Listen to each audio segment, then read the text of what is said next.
And the animosity that you have exhibited since you got into this room this morning all stems from the building of that modular home and disagreements over that.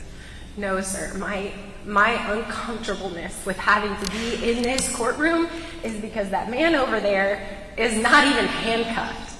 And you don't know what it's like to move almost every year of your life and still get text messages from Karen, your mother, saying, hey, how's Texas?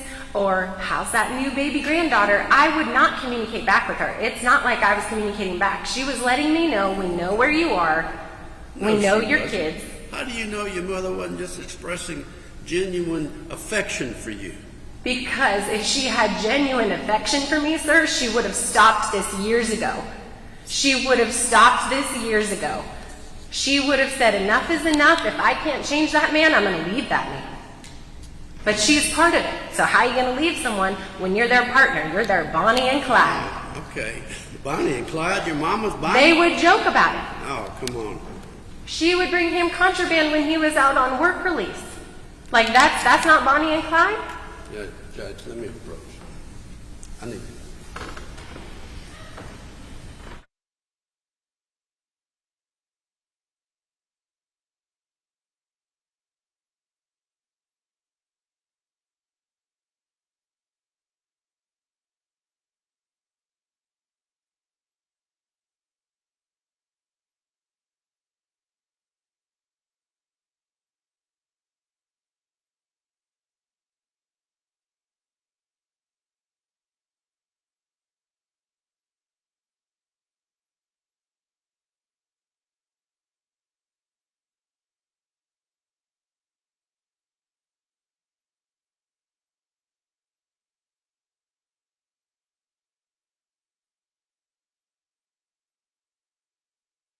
disregard the last statement made by the witness.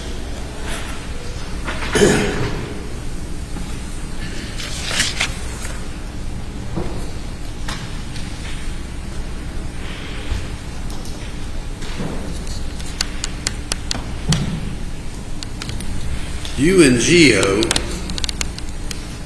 even though the house that was being built, the modular cabin that was being built was for your parents, you and Gio wanted to control everything.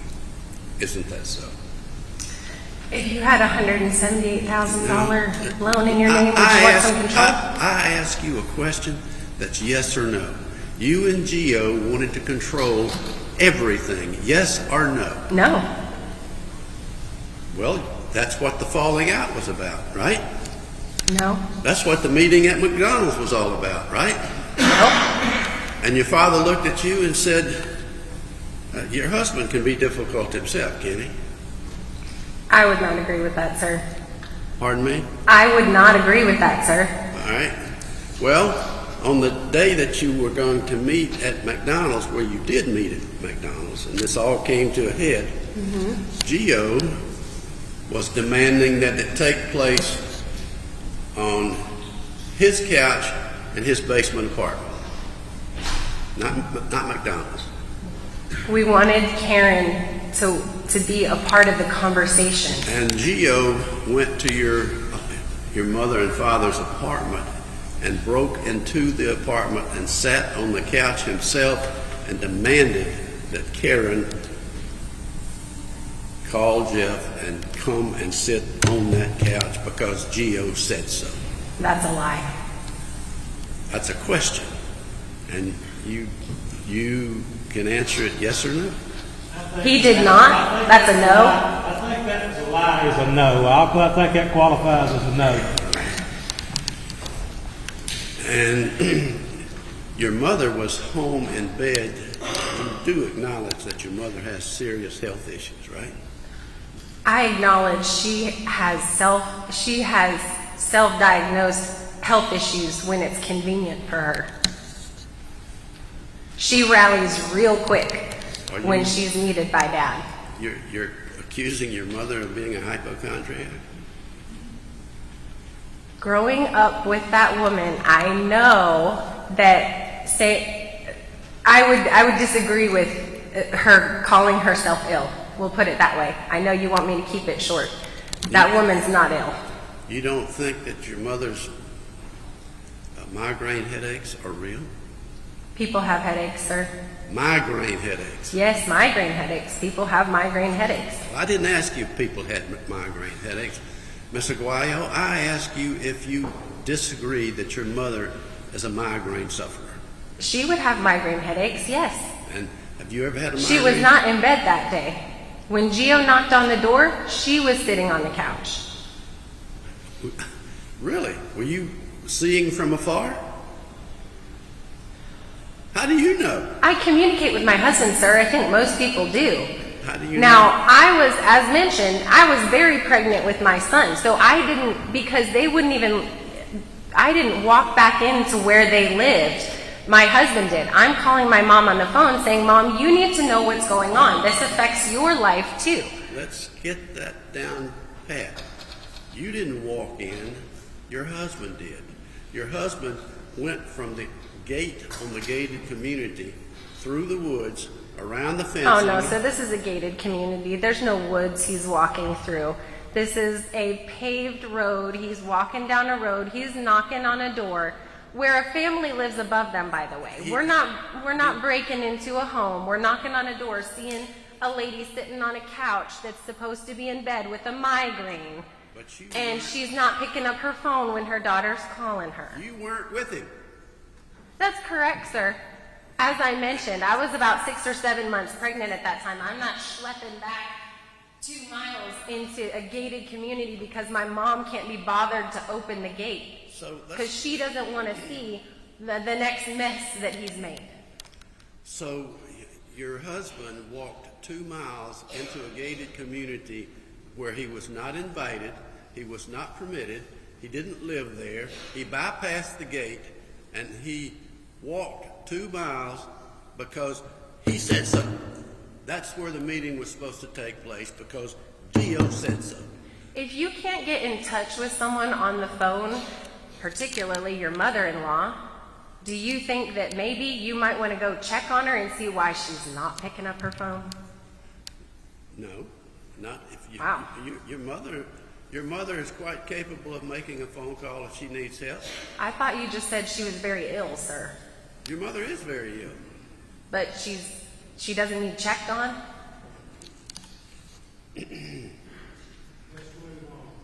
All right, Judge.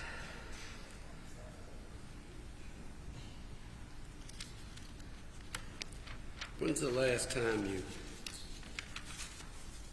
you actually had a civil conversation with Mom or Dad?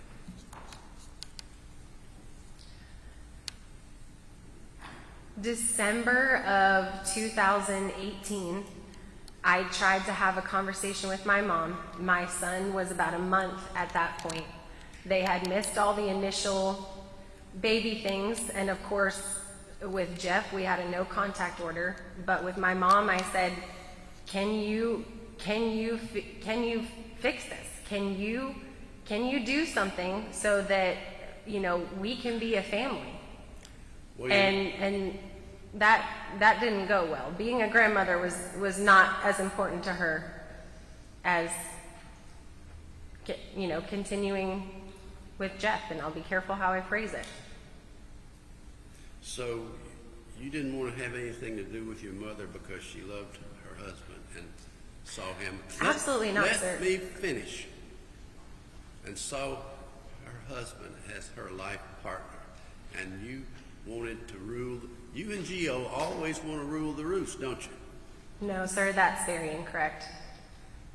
Who would invite someone into their home if they wanted to rule the roost? Like that's not. Those aren't the kind of hearts that I got to be in control of everything and I got to be in charge. Like, you don't let people into your little circle of control if you want to rule a roost. None of what you're saying makes sense. Well, it was your home. Y'all had a fight over a modular home that Objection. Hang on a second. You got an objection? Yes, sir. It's ask and answer. We've plowed this ground many, many As I times. said earlier, let's move on.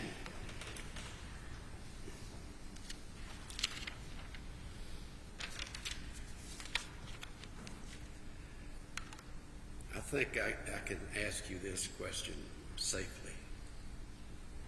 You don't have respect for your mother, do you? That's incorrect, sir. You don't. I love my parents. I love my sister. I love my family that have, like my family in Pennsylvania that I don't talk to anymore. I love them all. The love doesn't change. But getting my children and my husband out of danger's way, out of harm's way, that is more important to me than being able to pick up the phone and say, "Oh, Mama, you'll never guess what the baby did today." So It's either that or I continue to put my husband and leave him with a target on his back after he's been threatened. I won't do that, sir. I love my husband. And that's it. So I will give up a phone call with my mama. a target on your husband's back? Who put the target on your husband's back? Jeff, In what way? he has offered to put $1 million life insurance policy on him. We had a recording device in our garage where he says, after we've called the sheriff, he says, look up along that walkway, you'll see a dead man walking. I'm coming for you, son. You don't know what you've gotten yourself into. Jeez. All right. It's all recorded. Well, I've never heard it, okay? It wasn't allowed. You don't have any respect and love for your father either, do you? Love? Yes. After understanding what he has done over the years and seeing what he's done, respect, no. Let me ask you this. You have children, I've heard you refer to, yes? You have children, yes? Yes. Small children. Your Honor, I'm not comfortable objection. talking about my kids in front.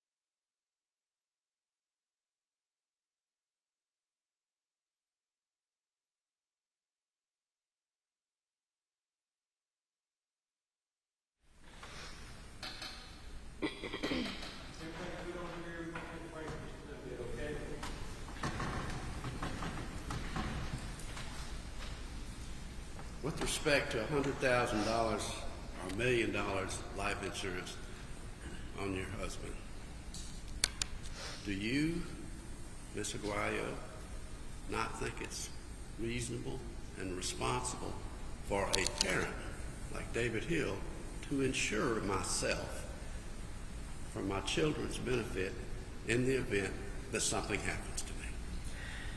Absolutely. Yes or no? I don't want to lecture. I want you to tell these folks whether or not you think it's reasonable. Objection. Just answer yes or no. You'll have Yes. You can explain your answer if you like. You think it's Yes, I upped my life insurance policy to attend here today, sir, because I want my kids taken care of. Well, that's a responsible parent, isn't it? Yes, and as I mentioned, both of us had life insurance at that time. We were not going to be leaving our baby son with nothing should something happen to us. We both already had life insurance. The curious part is why they felt at that need when we started arguing to up his life insurance policy. Well, you know, Ms. Aguayo, would it surprise you to know that I'm a grandparent and I have given the same advice to all three of my children? Have you offered to pay for it, sir, in the middle of an Objection, argument? Your Honor. Objection. I don't think that was a question. She had a response. Can you rephrase it in the form of a I question? think you can respond. I ask it in a question form, Judge. You can respond. You can say yes or no and then explain your answer. I think the issue, Ms. Aguayo, concerning life insurance is not who pays for it, but who the beneficiary is. Would you agree? If you feel like you're going to be able to convince your daughter that this was all an accident and then you do benefit because you moved back into the cabin with your new grandbaby, then I'd say you are benefiting if that's your end term goal, sir. get him out of the picture, this now becomes my house.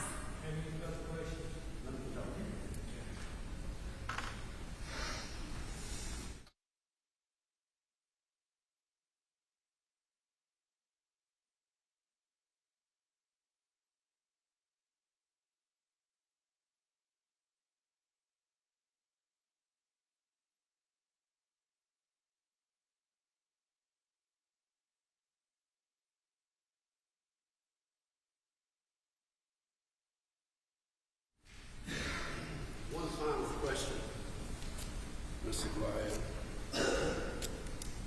When you bought the house, your house, on Oak Island, where you invited your parents to come stay, when you bought it, Jeff Spence gave you a $10,000 down payment, didn't he? No, he didn't. Jeff and Karen gave you a $10,000 down payment. No, they didn't. That's all I have, Judge. All right, how long do you think we're ready to proceed? Very, very short.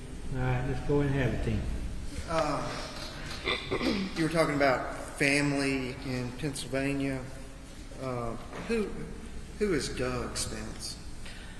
My dad's younger brother. Okay. Now, do you have as far as the relationship with Jeff and you and Gio, we get the picture. And I believe, but are you aware of how Jeff would communicate with Doug? He has helped him with counsel over the years. A lot of times they use code to talk about things in our family. So like, What do you mean by that, code?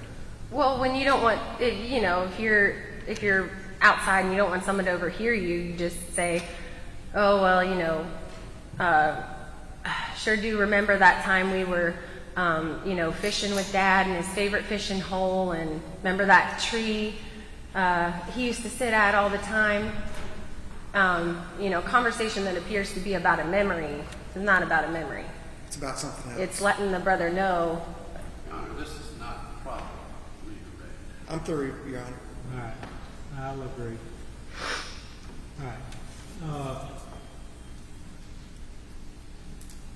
Can this witness be finally excused? Yes, Your Honor. All right, you're finally excused. You can welcome to stay. You're free to go, whichever one you like to do, okay?